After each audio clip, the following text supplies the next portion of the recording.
Oh, is the camera on? All set? Okay. It is the third Sunday of Advent. We find ourselves here this morning with some beautiful sunshine outside and a nice light breeze. And it is a pleasure to be here with you this morning. Jess and I are going to be running the service, and we're going to be talking about music and sound and a little bit about vibration and what that is and how it affects our life and how much of it is a part of our life. And because it's the third Sunday in Advent, we're going to tie in the concept of joy to that. So later on in the service, I'm going to lead a short meditation exploring joy so that we can feel that deeper and touch base with that very intimately. This morning we are going to have the opening music, which is Have Yourself a Merry Little Christmas by Nick Foster, arranged by Julian Bradley. Thank you, Nick.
That was absolutely beautiful.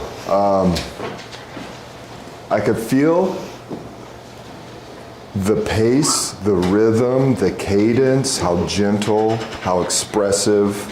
There was a lot in that. Thank you very much for your skill and your talent and for sharing that with us. We're going to move on to the chalice lighting ceremony. Would Karen? Oh, you're busy. Dave, would you mind lighting the chalice this morning?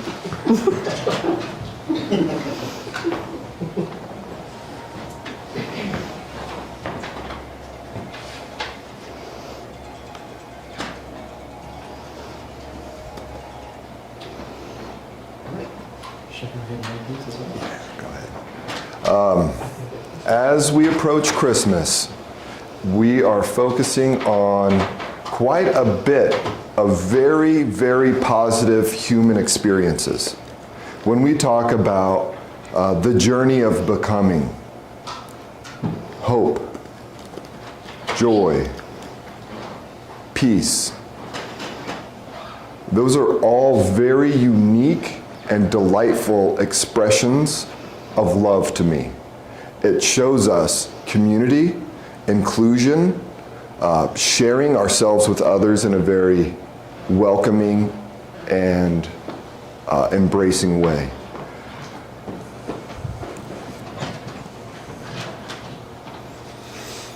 So now we're going to go into a moment of silence. And silence is one of the very, very important things of sound. Without silence, we wouldn't have the space to consume the sound that we have. It would just be noise.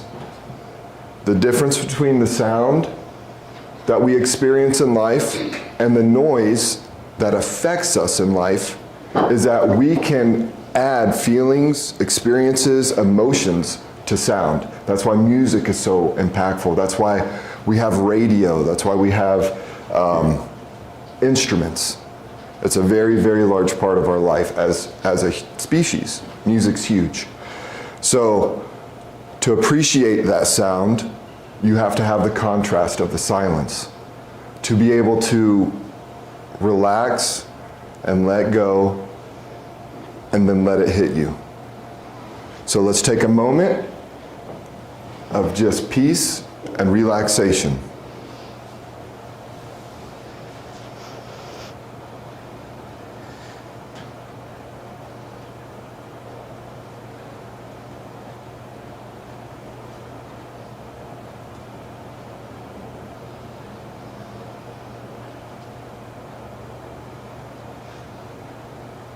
All right, so thank you all for sharing and for caring.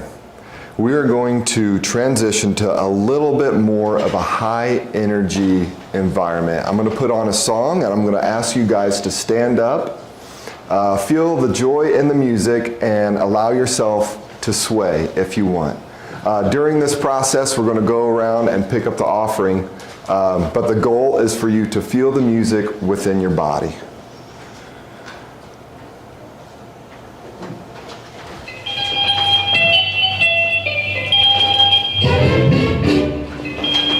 Please stand.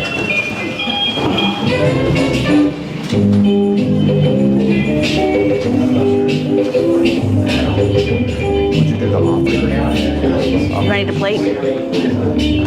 Thank you,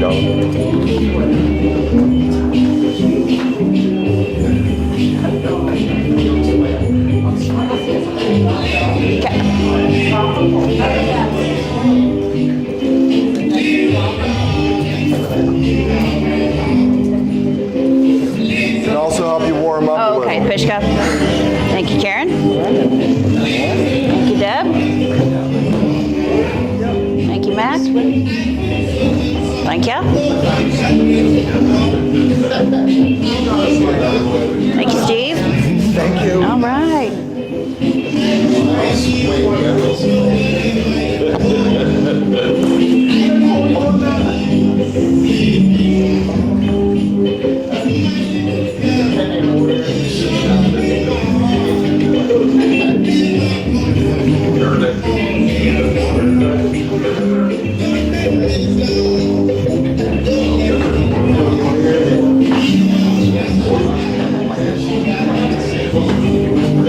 Fun song.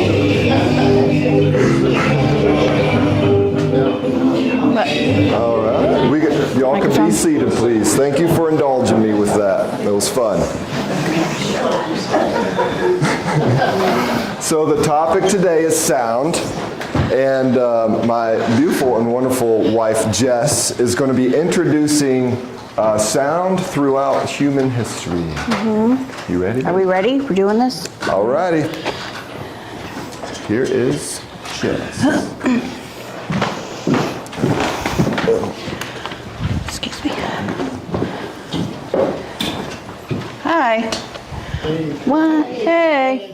Hey guys. How's it going? Mm-hmm. All right. So I wanted to talk about sound. Sound as a common thread throughout many of the world's religions related to creation myths. I find it fascinating and also pretty significant for us, kind of what could it mean for us as a species. So for anybody that, and I'm going to be speaking on different faith groups, but for anybody that comes from a Judeo-Christian background, if I ask you what was the first thing in the Genesis poem that God created, what would you say? Light. He created light. So I'll read from just Genesis, first couple verses. In the beginning, God created the heavens and the earth. Now the earth was formless and empty. Darkness was over the surface of the deep, and the Spirit of God was hovering over the waters. And God said, "Let there be light," and there was light. Typically, when we think about creation in this particular framework of a myth, it is seen that light was the first thing, but I think a lot of us maybe missed the part that that it was spoken into creation. There was sound that kind of began what we could see as like an explosion of life, bringing things into being that were not there before.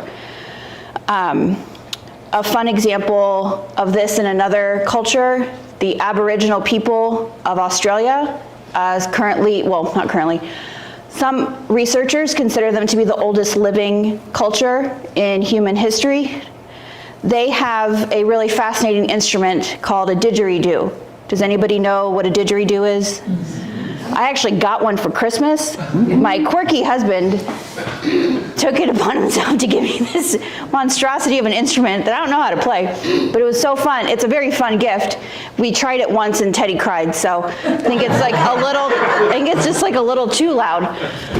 I meant to bring it here today. But the Aboriginals believe that the sound emanating from a didgeridoo provides a direct connection with the Creator, that it aligns humanity back with the creation story. I just wanted to kind of postulate with y'all that there could be this collective understanding of sorts that in order to create something you might need sound. So these notions of sound and creation being intricately woven into the fabric of our understanding as humans, I think personally is pretty incredible. In Hinduism, can you pull up that picture for me? I don't know how to do that. On the laptop? Yeah, sorry. Is anybody familiar with the Om symbol? Okay, I can pull up a photo real quick, but if everyone's familiar with it, then we can just, I'll just flip my computer around. Hi, this is what we do. Everyone's familiar with this symbol? It was said that before, it's all right. Okay. It was said that those that are familiar with this as a sound and a symbol, that it first was not meant to be spoken. It was something that was felt in your body as like a vibration, and then the sound that you produce as a result of that feeling is the Om sound. So just another example of sound weaving its way into our creation stories and creation myths. Now, before I get further into more of the metaphysics or mystical sides of sound, let's talk about what sound actually is. So a scientific definition, pardon me because it's going to be boring. Maybe. So sound scientifically is the sensation produced by stimulation of organs of hearing, so your ears, by vibrations transmitted through the air or another medium like water. So the sound is the outcome, the sound is the end result of simple vibrations hitting your eardrum, or in our inner ear, and etc. So speaking of the inner ear, did you know that it's actually the first anatomical part that is created in the womb? So when you have an early fetus, the first organ, or not organ, the first anatomical part to develop is the inner ear. So that's before you breathe, before you have blood circulating, before there's a heartbeat, before there's a brain, you have an ear, or part of an ear. I think that's pretty significant, that could be like the first sign of life, is the ability to hear. So what conclusions could we draw from learning these things about sound, creation, and ourselves? Could we ponder the notion that if sound is one of the first senses we're able to perceive as developing humans, then perhaps it's equally significant to say there's a reason why sound is the medium by which life can form and flourish. And if God, divine source, creator, consciousness, whatever you would like to call that, has used sound to create life, us and all around us, what can we do with sound as humans? So what I'm getting at, and what Joshua will be addressing after I'm done talking, is more of how the sounds that we create through language, music, words, and the sounds that we receive have an effect on our whole being, psychologically, spiritually, all the different ways. Could sound be the cause of creation, or could sound be the effect of creation? I think my answer would be yes, probably both. So how does this tie into Advent? Can it tie into Advent? I wanted to bring it back to this week of joy. So the third week of Advent traditionally, I think, is the week of joy. For many Christians, celebrating the upcoming, remembering the birth of Jesus some 2,000 years ago. If anyone remembers or is familiar with it in the Christmas story, there are angels that show up to talk to some shepherds, and they come with sounds of good news and glad tidings. Also, like, don't be afraid of me, but just sound. So something to think about. Think about a time in your life when you've been overcome with joy, a delightful surprise. Doesn't matter how big or small. What's one of the first things that we do? We usually make a sound. We'll like exclaim, we'll gasp. There's usually a sound that comes either at the same time or right before. You're jumping up and down, you're crying, you're hugging somebody, you're high-fiving, all the different things. We make sounds when we declare stuff, when we yelp, hoot and holler. That's kind of what happens first, which I think is pretty significant when we talk about joy and sound, that it's a noise that we can't help it. It just kind of comes out of us. So the joy of the season, I think, demands sound from us. I believe that we are meant to make a sound when we have joyful things happening in our lives, when we are remembering really good, beautiful things. So whether that comes out as praise, declarations, prayers, poems, songs, I think it's fitting to find when there are joyous occasions or good things in your life. It doesn't really matter how big or small. Joy is joy. And we are meant to embody it, and we're meant to live it. We're meant to have it come out of us. It is supposed to be infectious and contagious. So I'd love for us to just try to bring some joy and life into ourselves and to everyone around us. That we also show through that sound love and peace and forgiveness that we all long for, and that we have the capacity to give to one another and to ourselves. So that ends my little spiel on sound. I'm going to let that guy take it away. Oh, it's okay. You don't have to clap. Thank you, want this Jess. up here? That was great. Okay. Wonderful job. Okay.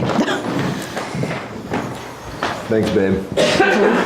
So we've talked about sound, and we've positioned it in such a way that it's tied to our very concept of reality. So I'm going to share with you a part of my personal journey. As a pastor's kid, the majority of my reality was taught to me. I believed and had faith based off of what I was taught until I discovered that I could learn on my own, and the internet.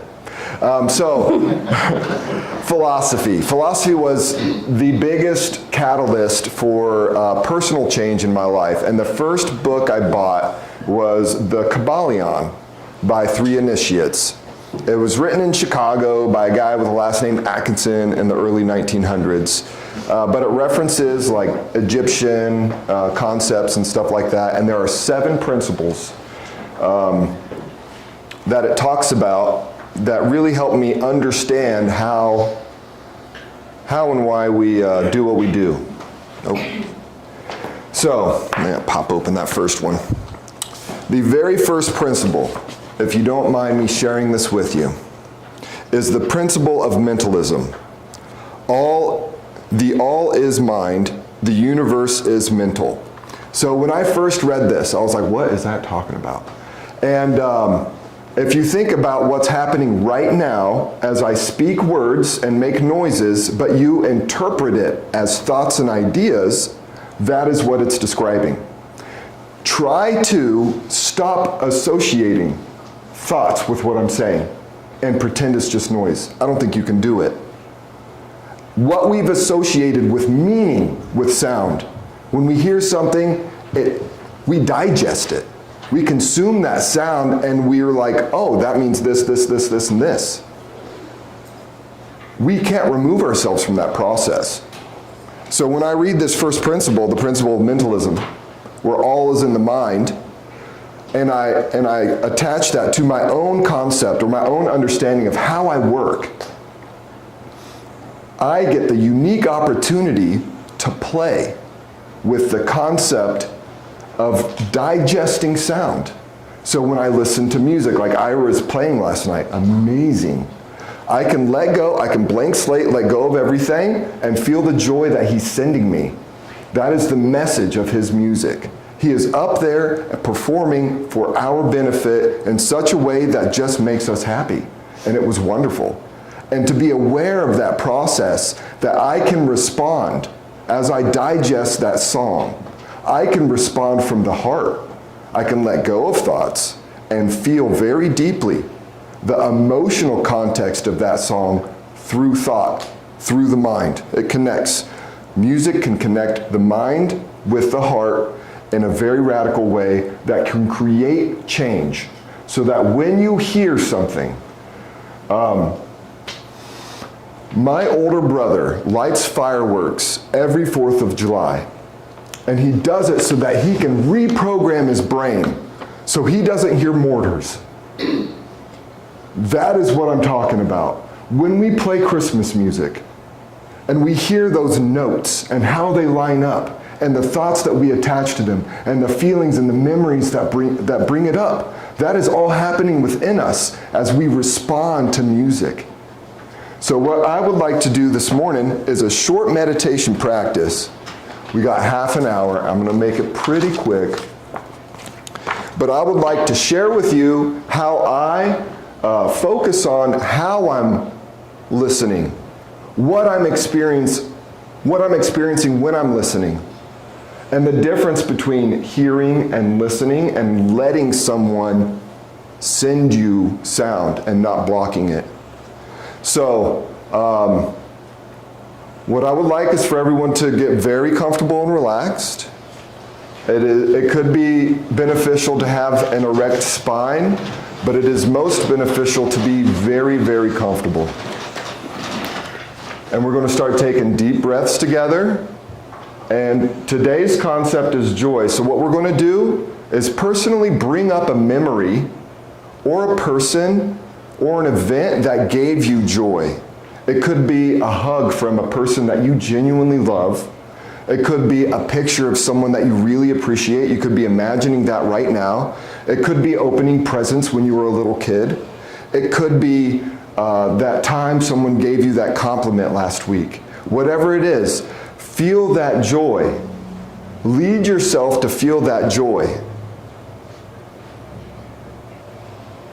And as you feel that, continue to remember things that give you joy. But focus, take your focus on not the thoughts, but the feelings. And then slowly stop attaching memories to that feeling. Just feel the joy. Feel the happiness. Allow the silence to bring you inside.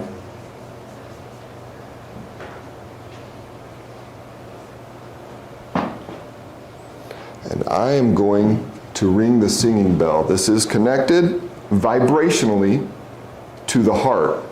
It should allow you to open a little bit more gently to yourself, to feel what you need to feel and to experience what is going on within yourself.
from noise to meaning. As we listen, as we hear other people, as we give sound deference and allow it to affect us, we can focus on the actual language of sound. What does the note mean to you? What does that melody, what does the rhythm bring to you?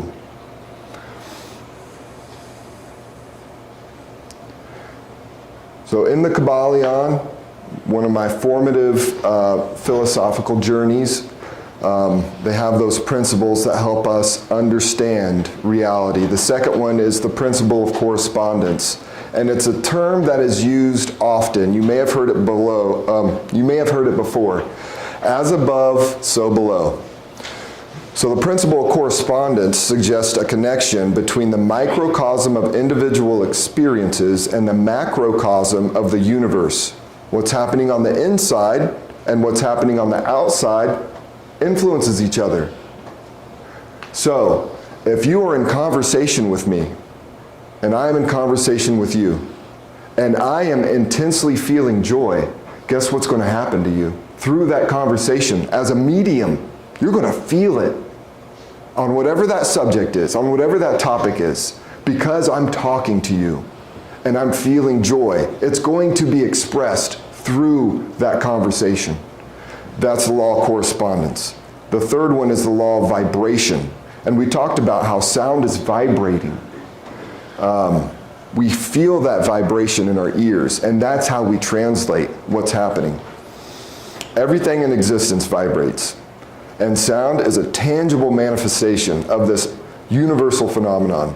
Sound creation and sound healing utilizes specific frequencies and rhythms to introduce the vibrational patterns within the body and environment. This delves into the scientific underpinnings of sound's impact on physiology, emotions, and energy fields. So, one of the things that I do in my own meditations throughout the week is I listen to, I don't even know how to say it properly, singing-filled something frequencies. And it goes on a scale, 528 hertz, for example. And I will sit and I'll meditate and I will listen to these frequencies and I will allow them to sound bathe me, like tuning up my own emotional state as I relax and enjoy the music that I'm listening to, intentionally trying to get to a balanced, harmonious emotional state. Frequencies do that, and it's scientifically proven. I recommend it for everyone. So the third law is vibration, and the fourth is polarity. Every aspect of existence, including sound, embodies duality. From the contrasting timbres of high and low frequencies to the dynamic shifts between harmony and dissonance, sound offers a potent exploration of opposing forces. This invites reflection on the importance of balance and the creative potential of embracing both polarities within sonic landscapes. Earlier I talked about the silence and the power of silence, and how we can reach ourselves in silence as we figure out how to be still. And in contrast to that, when we have experiences that bring us intense joy and we're in community and we're listening to music and we're having fun and we're partying and there's loudness, that is also beautiful. That contrast brings us the diversity of life that makes us feel so well. It gives us the calm, relaxing peace and serenity of silence, and the explosion of life and joy and sound with our friends, family, and loved ones. That's what polarity brings us, contrast. Rhythm. Rhythm is the heartbeat of sound, dictating flow, pacing, and emotional impact. Sound creation and sound healing rely heavily on the rhythm to guide the listener's experience and induce specific states of mind and body. This brings us to the study of rhythm's influence on perception, attention, and physical responses to sound. Like I was talking about with my brother, reprogramming his subconscious. Instead of going into a flight, fight, or freeze in terror of his life, he is changing that to just family joy. And we have that same skill. And rhythm is one of the things that he uses to do that.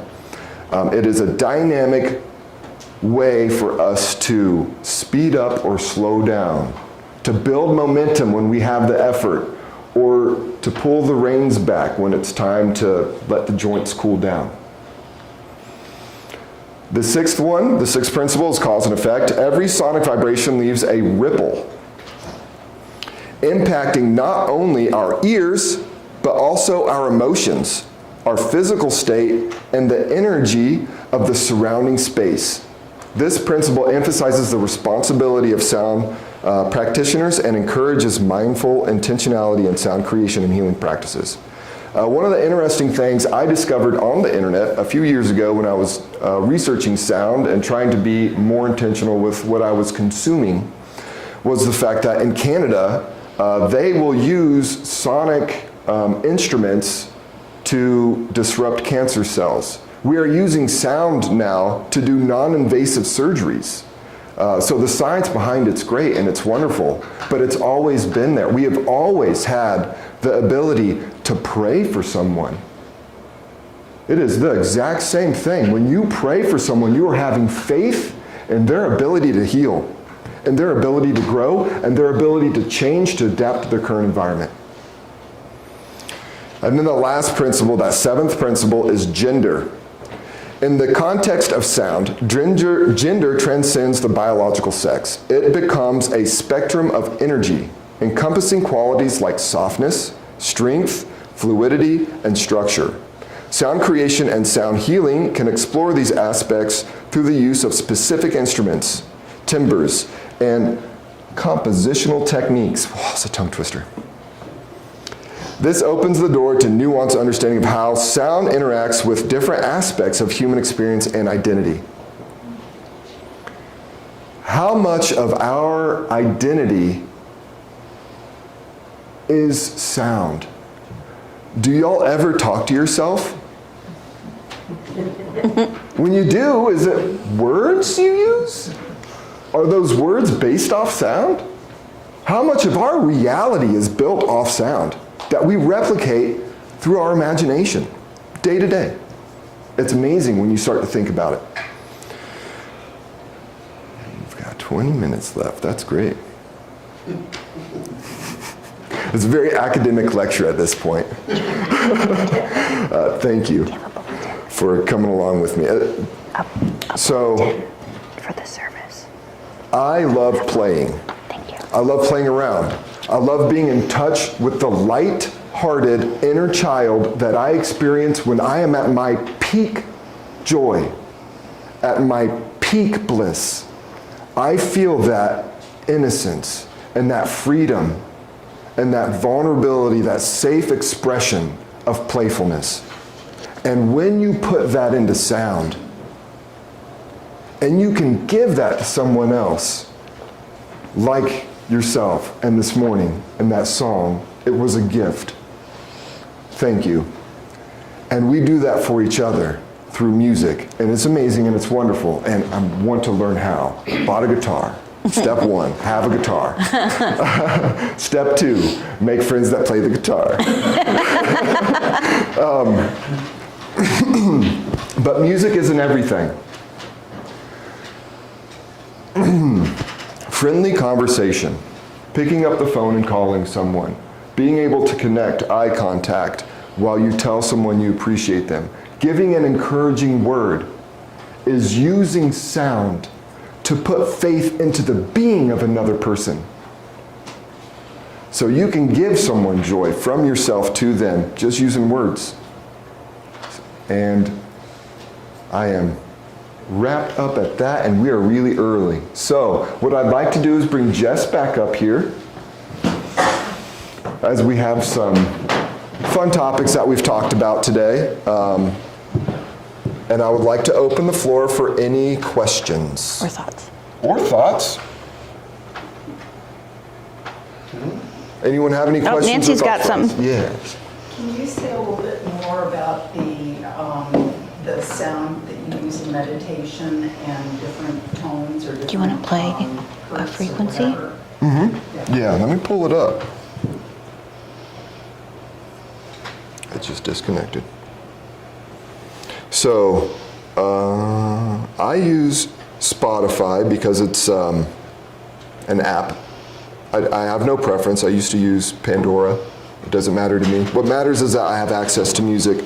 And one of the ones that I use is Sleep and Meditation Sound Therapy. It's just a channel on Spotify. And this song specifically, I call it a song, is Om Mani Padme Hum. And I know I'm pronouncing that very American. I know that. And it is set at 396 hertz. So Dave, Om Mani Padme Hum.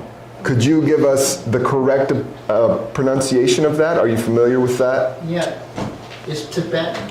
You're pretty close. Om Mani. Om Mani Padme Hum. Om Mani Padme Hum. Do you remember Alexander bringing that up as his only meditation practice? He chants that. Yeah. So this is what it sounds like. Oh, if I'm connected.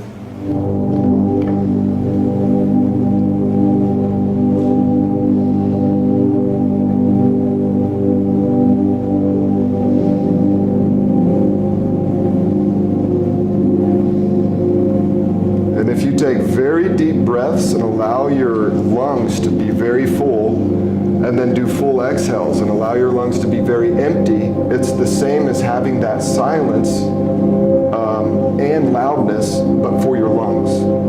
And it allows you to relax and move deeper into your body.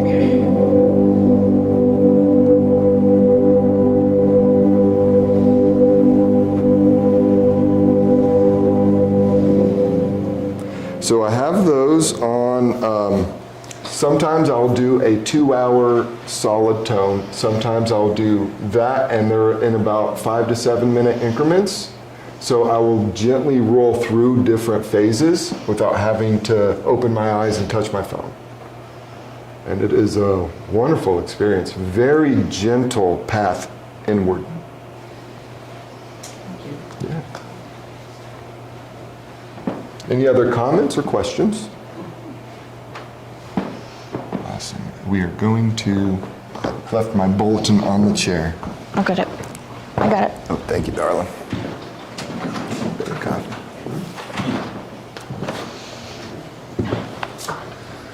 Okay.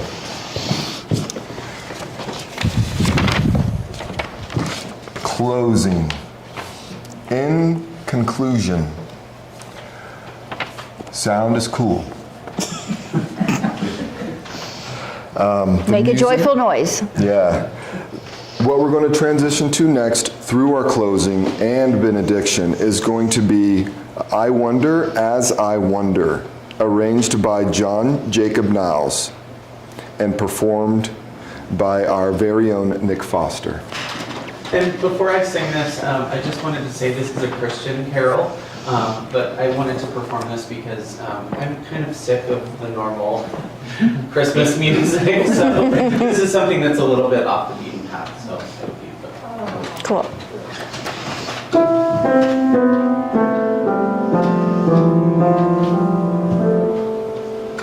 I wonder as I wander out under the sky, how Jesus the Savior did come for to die, for poor ornery people like you and like I wonder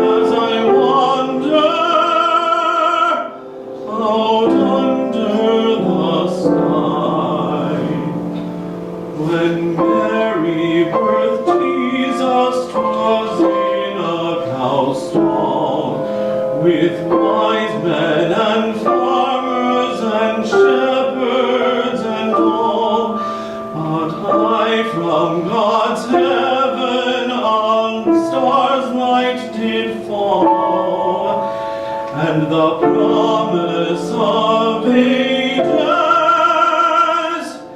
it then did recall. If Jesus had wanted for anything, a star in the sky or a bird on the wing, or all of God's angels in heaven for to sing, he surely could have it, 'cause he was the King. I wonder as I wander out under the sky, how Jesus the Savior did come for to die, for poor ornery people like you and like I wonder as I wander out under the sky.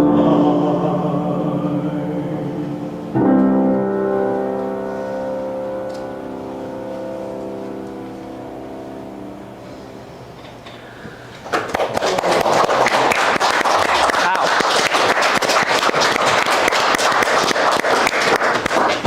Thank you very much. That was awesome. That's beautiful. Especially after all the pressure of focusing on sound.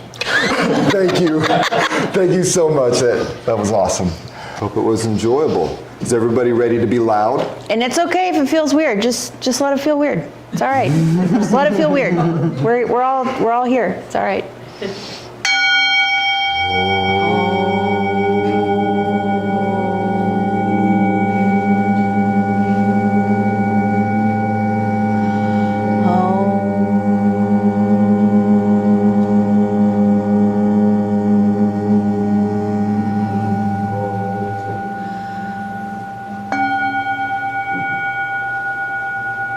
Please enjoy the coffee.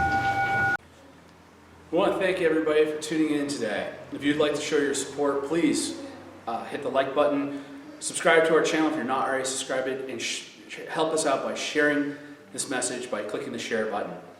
If you'd like to make a monetary donation to you, Church Holton, there is a link to our online donations in the video description down below. And again, thank you so much and have a blessed day.